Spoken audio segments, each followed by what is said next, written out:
Kitchen series ગુજરાતીમાં તમારું સ્વાગત છે। નવરાત્રિના વ્રતમાં ખવાય એવી હું તમારા માટે બરફીની રેસીપી લઈને આવી છું। આ એક બરફી અગર તમે ખાઈ લો તો આખો દિવસ સુધી નાય તમને થાક લાગે કે નાય કે તમને કોઈ જાતની ભૂખ લાગે। આ તમે પ્રસાદમાં પણ ધરાઈ શકો છો।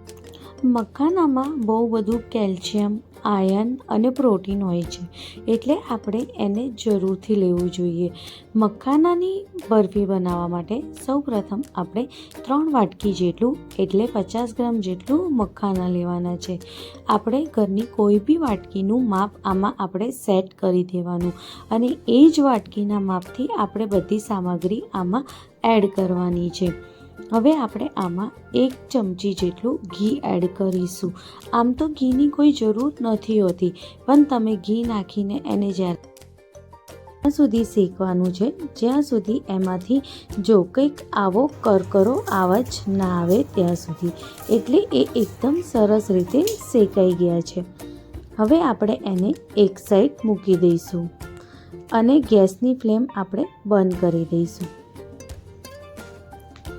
હવે ઓલરેડી આપણું જે પેન છે એ ગરમ જ છે। હવે એમાં 1 કપ જેટલું આપણે નારિયેળની છીણ એડ કરીશું। એને આપણે ગેસ બંધમાં જ શેકવાની છે, કારણ કે આપણી કઢાઈ ઓલરેડી ગરમ જ છે। આપણે એને સહેજ જ શેકવાની છે, જેથી એની અંદર એક સારો ટેસ્ટ અને એક સારી સ્મેલ આવે। આપણે એને બાળવાનું નથી।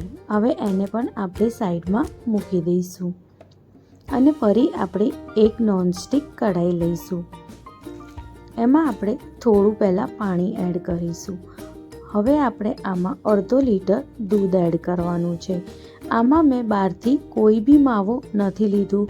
આમાં નાય મેં કન્ડેન્સ મિલ્ક એડ કર્યું છે કે નાય મિલ્ક પાવડર। આપણે એકલા અડધા લીટર દૂધમાં જ આપણે આ બરફી બનાવવાની છે। હવે મેં આમાં 1 વાટકી જેટલું મેં આમાં દળેલી સાકર લીધી છે। મેં સાકર આમાં એડ કરી છે, કોઈ જાતની ખાંડ પણ આમાં એડ નથી કરી, કારણ કે સાકર જે હોય એ ઠંડી હોય અને ઉનાળામાં આપણને જે ઠંડક આપે એવી વસ્તુ જ આપણે ખાવી જોઈએ।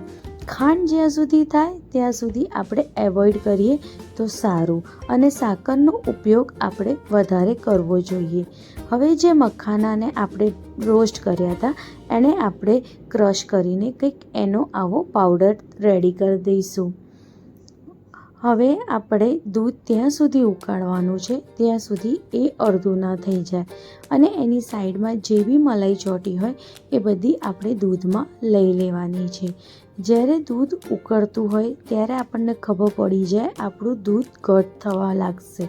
તમે ઈચ્છો તો આમાં તમે મલાઈ પણ એડ કરી શકો છો, પણ તમે એમનેમ પણ એને બનાવશો તો બી એ એકદમ સરસ બનશે। હવે જો દૂધ અડધું થઈ ગયું છે।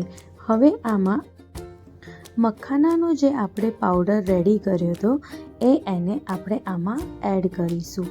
જ્યારે આપણે મખાનાનું પાવડર નાખીએ ત્યારે આપણે ગેસની ફ્લેમ બંધ કરી દેવાની છે, અને હવે આપણે આમાં જે નારિયેળનું છીણ આપણે શેકીને રેડી રાખી હતી એ પણ એડ કરીશું।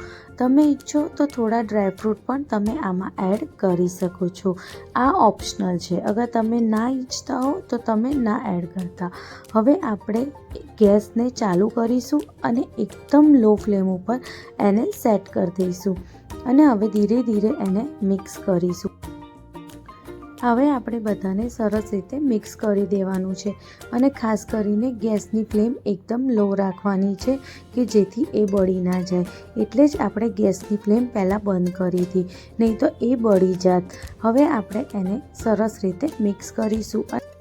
દૂધ સુકાઈ જાય ત્યાં સુધી આપણે સરસ એને મિક્સ કરતા જ રહેવાનું છે।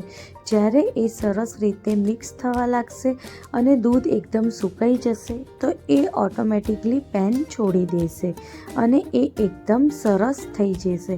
આ બરફીમાં તમને ટોપરા પાકનું, કલાકંદનું અને માવાની બરફીનો ટેસ્ટ આવશે।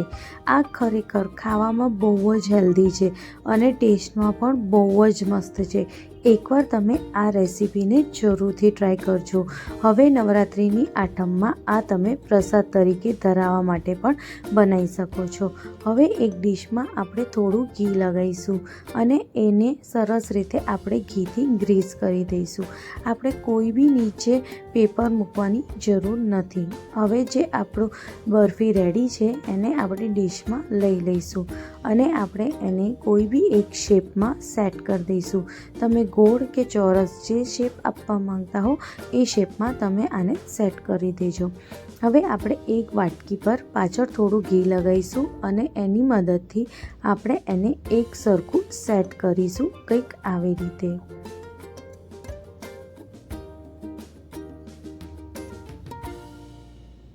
અને આપણે આવી રીતે આને સેટ કરી દેવાની છે. હવે આપણે આને ગાર્નિશ કરવા માટે ઉપરથી થોડા ડ્રાયફ્રૂટ એડ કરવાના છે. મેં અહીંયા બદામ, પિસ્તા અને કાજુથી એને ગાર્નિશ કર્યું છે. જ્યારે આપણે બધા ડ્રાયફ્રૂટ એની ઉપર ગાર્નિશ થઈ જાય પછી આપણે એને ચમચી વડે થોડું દબાવી દઈશું જેથી એ સરસ રીતે ચોંટી જાય. હવે આપણે આના ચોસલા પાડી દઈશું. તમને જે શેપમાં એમને કટ કરવું હોય એ શેપમાં તમે એને કટ કરી શકો છો. મેં અહીંયા ચોરસ શેપમાં એને કટ કર્યું છે. મેં અહીંયા આના ચોરસ ચોસલા પાડ્યા છે. તમને જેવી રીતે જોઈએ એ શેપ તમે એને આપી શકો છો.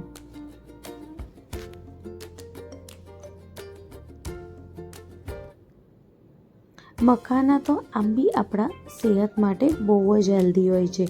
એનાથી આપણને full of protein, full of calcium અને આયર્ન મળે છે. એટલે આપણે રોજિંદા જીવનમાં પણ આપણે મખાનાનો ઉપયોગ કરવો જ જોઈએ. હવે મેં અહીંયા બદામથી પણ એને ગાર્નિશ કરી દીધું છે. હવે આપણે છેલ્લે આની ઉપર એલચી પાવડરથી નાખીશું. આપણે છેલ્લે એલચી પાવડર એટલે નાખીશું કે એનો ટેસ્ટ બહુ જ મસ્ત આવે. તમે ઈચ્છો તો આની ઉપર થોડા કેસર પણ એડ કરી શકો છો. અને રેડી છે આપણી મખાનાની બરફી. હવે આને સેટ કરવા માટે અડધો કલાક માટે આપણે ફ્રીઝમાં મૂકી દઈશું અને જ્યારે આપણે અડધો કલાક પછી એને કાઢીશું તો એ એકદમ સરસ રીતે સેટ થઈ ગઈ હશે. જો કંઈક આવી રીતે એ એકદમ સરસ રીતે સેટ થઈ ગઈ છે. આ બરફીને તમે એકવાર જરૂરથી ટ્રાય કરજો અને તમને ગમે તો મને કમેન્ટ કરીને જરૂર જણાવજો કે આ બરફી તમને કેવી લાગી. મારી ચેનલ પર તમે નવા હો તો મારી ચેનલને સબસ્ક્રાઈબ કરવાનું ના ભૂલતા અને તમારા દોસ્તો સાથે પણ આ રેસીપી જરૂરથી શેર કરજો. Thank you.